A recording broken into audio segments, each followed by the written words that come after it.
Hey everyone, welcome to the Put a Plant on Video time thing that we are going to have an official name for. Johanna. Michaela. Hi. Hello. Today we are going to talk about fertilizing. A lot of our plants are just starting to wake up and there's starting to be new growth, and a lot of people are looking to fertilize their plants. But there is so much that you need to know before you start fertilizing, and we're going to go over all of it with you. So, I mean, like, we all know our plants are active in the spring and summer months, which we're, crib crawling to. Yeah, I noticed my plants. It was interesting because I looked back on my Facebook memories and it talked about, I posted saying like, oh my gosh, all this growth is happening. Yeah. And when I went to go look at my plants, it's the same thing. Like they seem to be starting to wake up around the same time of year. You can start seeing the little growth habits and little dormant buds coming out. It's so exciting. No, I'm very excited too. I know. I haven't seen growth in like a month since it got super hot. So a lot of the misconception is that, oh, it's summer, you need to fertilize every time you water. That is not true. You don't need to fertilize as much as you think you do. You honestly want your plant to tell you when to fertilize it. Yeah. I think it's more important about your soil. And also, a lot of the companies out there market fertilizer as plant food. And one thing we always tell people here, and like if you go to any credible, not hack internet site, and they're gonna tell you the same thing. And fertilizer is not plant food. No. Like plant food is They make their own food. like light soil, like good quality soil, which we'll go over in a bit, and carbon dioxide. and water. Like that is what feeds your plant. Like, you really don't need something that you need to necessarily water with it all the time. Yeah. And so it's really important to note that plant fertilizer should be seen as vitamins. So, for people, you go to the doctor and the doctor's like, you're low in vitamin D. You need vitamin D. And that's the way it should be with plants. Like the plant's gonna tell you, and we're gonna go into that in more detail, what it needs and when it needs it. So don't assume that your plant needs fertilizer. And we always like to say here that you need to focus on your soil environment. So I always like to think of my pot as like a micro environment. Because that's what it is. I mean, Yeah. It is, you're completely in control of that entire It's a biome. It's like its own little environment. And that's why you got to make sure that little biome is healthy. It's balanced and healthy. Yeah. And so as long as you have really good quality soil, then your plants don't need fertilizer. Like your grandma probably never fertilized her plants and they were fine. Yeah. And that's all that you really need. It's a good quality soil. And you can give it worm castings and compost and stuff like that, and that's great stuff to give it. Natural soil food. Like that's food. It adds back in the nutrients to the soils so that the plant can actually take that up. And it's not fertilizer. It's just a booster. It's basically the reason we have to add fertilizer to our plants is because there's not that natural process of things decaying, being eaten, broken up, and then, reused by the plants. For sure. And that's why, that's basically what compost and worm castings is. That is what it exists out in the wild, in forests, in your garden. Yeah. And like fertilizer, I mean, I'm saying something that may or may not be true, but it's like invented by big agriculture. No, it's true. Right? Yeah. I mean, it's because big agriculture is essentially killing soil. Yeah, they and tilling it, and then harvest. Overharvest, and they uses up all the soil nutrients, and then they die, and so then that's why they put fertilizer on. So as long as you have control of your plant, so that most plants are fine. They're not like tilled agriculture or like death beds. Yeah. So I mean, I feel like a lot of people don't know too, if you're adding, like, especially when you repot, that new soil has nutrients, fresh nutrients that you're re-adding into that plant. Because, the soil's nutrients does get used over time, and that's when you do need fertilizer. Yeah. But I mean, the plants use it a lot less. Like, we need food every day in order to survive. Plants are in like a lot less of a time thing, so like they're okay with their soil. So the signs of that your plant needs fertilizer is actually pretty like outspoken. Like your plant will be like, hey, like I don't look good, I look sick. Usually it looks like chlorosis, where there's some yellowing. You can see the veins very clearly when you're really not supposed to. And also, like, you know how there's this very forest green usually? Once it looks like it's like light chartreuse kind of green, a really good sign that you need to fertilize. Yeah, And also, I think it's important to point out that you should cross out the other things that your plant may be telling you before you think it needs fertilizer. So if your plant is yellow, and is it in high light? Because it could be bleaching, or if are you overwatering? Then your plants are going to start having yellow leaves. And especially they'll start at like the edge. Yeah. That's overwatering for sure. So cross out those, and if it still looks yellow or has like weird coloring and stuff like that, and it's not bugs and not light and not watering, then you need fertilizer. Yes, definitely, for sure. And signs that your plant doesn't need fertilizer, as long as it's green, it's bushy, and it's healthy, and it's fine. And it it's doesn't still need fertilizer. putting out some growth. It's still putting out growth, because sometimes a lot of people over fertilize it, and then also on top of that, that can also cause like the crusties on the side of the leaves. It can just stop growth, especially when you made your soil too acidic. Stuff like that. I've done that. We've all done that, honestly. And then you're like, oh, why aren't you growing? Oh, more fertilizer? More fertilizer? No. Yeah. It needs to be like... And I like to only carry fertilizer in the store that you can make stupid mistakes with, because I made those stupid mistakes. So like there's another fertilizer that I was looking at that a lot of people recommend, and I made the mistake on purpose to some extent of using too much of it, because some people use too much, it's like I want to make sure everyone's okay, and the plants definitely did not like that, and it was very, very obvious, and I lost actually quite a few begonias and stuff. It usually causes just burn and droopage and just sad, and sometimes it can also cause root rot, but overwatering is the main cause of root rot. Do you want to talk about what fertilizer is?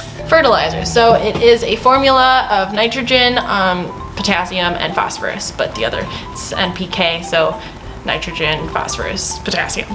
So nitrogen is good for the growth on leaves. You get your nice, big, healthy green leaves. Nitrogen helps with that, along with its photosynthesis. The phosphorus helps with the root and flower development, which is very important, especially in your spring and summer, when you do want your blooms to come out. And then potassium is just overall health. And so all fertilizers have 3 numbers on it, and we'll just So this is the one that we sell in the store, and it's a general houseplant fertilizer. And you can see right, if it will focus, but it will not because it's our face. So there's numbers here, all right? And it's 15, 30, and 15. So this one has 15 nitrogen, and then it has more phosphorus, and it has whatever, potassium, 15 potassium. And so this is a formula that Jax, who I've been using for like decades. I really like them. Yeah, Jax is awesome. That we recommend and we use. Usually we have their orchid fertilizer as well, but we're out of it because COVID sucks and shipping is delayed. And shipping's delayed. And I also brought in the one that I use, which is just general Jax all-purpose. This thing is gonna last me until like the end of my life. And this one is for like outdoors too. Yeah, so I mean, and that's another thing we should say. Like, it doesn't matter if there's outdoor fertilizer and indoor fertilizer. No, I would just say like outdoor, you definitely want to dilute more than something that's meant for indoor. Because like this one says half a teaspoon. Yeah, but that really has more phosphorus than this one does, which I find interesting. I do too. But I'm surprised that potassium isn't the highest number. Yeah, I know.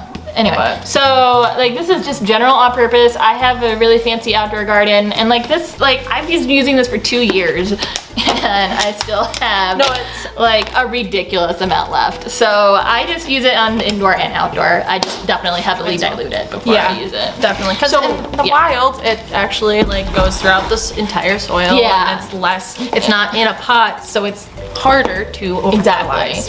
And so like the way I fertilize at home is I have a pitcher, and I will mix like whatever I'm fertilizing with that day into the pitcher. So like I'll do like Jax all-purpose and liquid dirt. We'll go into liquid dirt later. And then I put it in the pitcher, and then I take the pitcher and then put it in my watering can just a little bit. So like I'm really like diluting it twice, you know, just so I'm not making sure I'm not over fertilizing. And then that pitcher lasts me like for the whole watering of 1 room or something like that. Yeah, I'm really weird about my fertilizing. It's like per plant. I'll be like, okay, this And then it's just sitting in the corner until I use it again. For sure, for sure. You want to fertilize when your plant needs it. So Yeah. it's not by a schedule. I mean, yes, you want to do it in the summer and spring months, but I would say not as often, not every Not month. as often or not as you think it is. Yeah, Like, you only need your vitamin D here generally, like in the winter when you're not outside, you know. Yeah. So otherwise, if it's summer and you're outside, you're getting your I think I vitamin D in the fertilized sun. twice last summer. That's good. Only twice because I mean it was like in like May, June when they actually start picking up their Yeah. growth, which was really helpful, and then probably like August, September when they start slowing down, just because that's when they really are using the nutrients to get ready for winter. And then you're good. Like, Yeah. you really don't have to unless they tell you that they want Exactly. it, when the chlorosis pops up or when you get that really light green. Yeah. So you really should only be fertilizing at the very most 3 or 4 times a year, but Yeah. honestly, twice a year is all you need to do, and that's why I still have this giant Yeah. container of And fertilizer. if you're one of those people that like religiously repots yearly, you don't need to fertilize. We're going to talk about just repotting and how you shouldn't do it. And then also something to keep in mind is not all plants need fertilizer or even want it. So there's some plants that are heavy feeders and there's some plants that are not, but honestly there's not that many heavy feeders out there. I can't really think, like there's some Hoya, like Hoya polyneura is a heavy feeder, like it likes to have a lot of fertilizer and likes to be fed. if you look at that plant, it looks like a high maintenance. It does, babe, and it is. So yeah. But for the most part, plants aren't heavy feeders. So alocasias especially hate being fed heavily. carnivorous plants. Yeah, Drink for sure. Minnesota. Yeah. They live in like wastelands of bogs, so they're not used to getting a lot of nutrients. No, and So- sphagnum moss, if you think about it, they Yeah. have no nutritional value. Like No. it doesn't. It doesn't, have. so they don't need it. So most plants I would say are a-okay and like not heavy feeders. Yeah. Like lawns. I mean, you're not growing a lawn inside. Well, yeah, but like that is an example of a heavy that is a high feeder. maintenance heavy It's a high feeder. maintenance heavy feeder. It's a lawn. Yeah. And then you have like petunias and you're blooming, but those are all outdoor things. So like your indoor plants, like they're a foliage plant. Like those Unless are not you are blooming. one of those people that bring in like the coleus. and, but like they really don't need that much. Your indoor plants don't need that much at all. like I said, when they're starting their active season, so May, June, give them a little shot, and then like if you're not repotting, like And I then, gotta stress that. we should say really quickly though, if you're growing in something other than soil, like I have That's- plants in moss, and then some like- people do soilless, like Yeah, but that's that because they but don't yeah, but have there's no any soil, nutrition. so then they you don't do need to have any. fertilize it Yeah, more. that's what we're saying. Like the soil has nutritional value in itself. Yes. But if you're not in you have to have soil, and obviously you need that's to add more often. nutritional value. And then I would say monthly, Yeah. especially in the active months. But the difference between a fertilizer and something like liquid dirt is this is micronutrients, and a fertilizer would be your macronutrients. So this is for your plant. This is what your plant uses on a regular basis. And then this is what your soil needs, which actually condenses, or not condenses. What is the word? I don't know what word you're talking about. Decomposes. Yeah. It decomposes and is used by the soil so that it can be used by the plant. Yeah, and then I feel like I'm pretty sure that it does. So liquid dirt has mycorrhizae, which is like microfungus. beneficial- It's a yeah. beneficial fungus, and so a lot of people like freak out if they see any sort of like shroomies and they're these little yellow balls, which we're gonna do a whole thing on. Then a lot of people really freak out, and I'm like, when I see it, I'm like, it's a shroom. Oh my God. First of all, I love mushrooms, but also it means your soil is alive. Like it's a living biome. It's what you want. It's healthy and it's fine. It's helping to break down the contents of your soil. That's what fungus is in the wild. Yeah, and like they actually call it the wood wide web, and how fungus like actually connects all of nature together, and it's ridiculous. Like fungus is amazing. So if you get fungus, that's a good thing.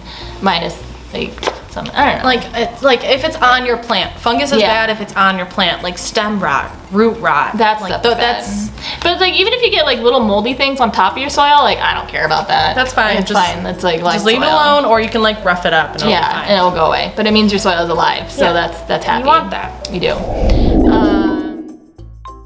Hi, this is Jahada This is Michaela from the future. Future. Cool. Because we forgot to talk about this.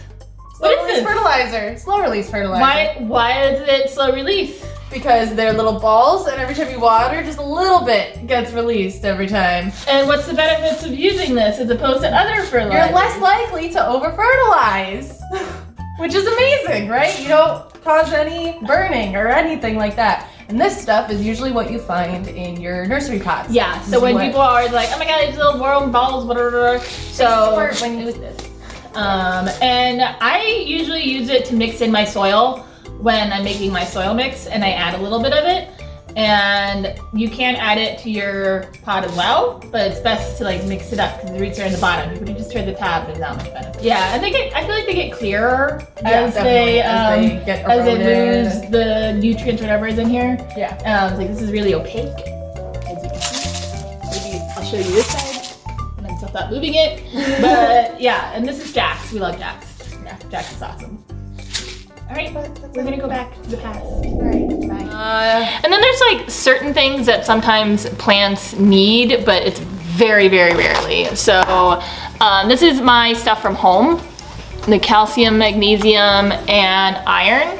And these are for things that are super, super chlorotic or that are heavy. Oh, palms are heavy feeders. No, I was, palms. Yeah, go ahead. I should have said that. Yeah. But they are very high in magnesium and in iron. If your palm looks like crap, it looks like it's chlorosis, it looks almost yellow, you need magnesium and iron. That you just do. And to note, like this stuff is made for lawns, so you're gonna have to dilute it like a lot. But it should just. But you shouldn't need this. Yeah. Also, so I would also want to say that the Epsom salt thing comes from palms needing magnesium. So just use this, not your Epsom salt. Yeah, no, you don't want salty soil. Is there anything else about fertilizer we need to cover? I feel like we covered it all. Stop overthinking fertilizer. Yeah, no, stop overthinking. Just you don't need it as often as you think you need it at all. If you just repotted, you don't need it. No. If you just got this plant this year, you don't need it. Yeah. So don't worry about fertilizing. I'm still here. The sun's just blocking me. Like my face is like reflected.